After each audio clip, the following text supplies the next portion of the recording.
अस्सलाम वालेकुम फ्रेंड्स। नाम है अरमीन। अरमीन नाम के मायने है ख्वाहिश। नाम है अज़वा। अज़वा नाम के मायने है रोशन चमक। नाम है रिमला। रिमला नाम के मायने है सजावट। नाम है इम्तिसाल। इम्तिसाल नाम के मायने है ताबेदार। नाम है लैल अफरोज़। लैल अफरोज़ नाम के मायने है रात को रोशन करना। नाम है ज़रकश। ज़रकश नाम के मायने है एक कपड़ा। नाम है ज़ैना। ज़ैना नाम के मायने है सफ़र करने वाली। नाम है इशाल। इशाल नाम के मायने है जन्नत का फूल। नाम है दानिया। दानिया नाम के मायने है सखी दिल।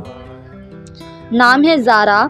ज़ारा नाम के मायने है आजिज़ी इख्तियार करने वाली। नाम है इकरा।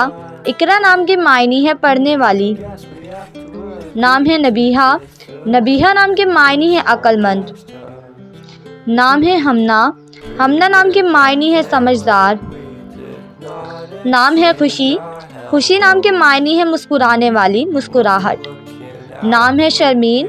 शर्मीन नाम के मायने है शाइस्ता, मामूली। नाम है याला। याला नाम के मायने है गज़ल। नाम है अनाया। अनाया नाम के मायने है अल्लाह का तोहफ़ा। नाम है अलजीना। अलजीना नाम के मायने है औरत, जनाना। नाम है मलिका। मलिका नाम के मायने है मुल्क की नकल, रानी।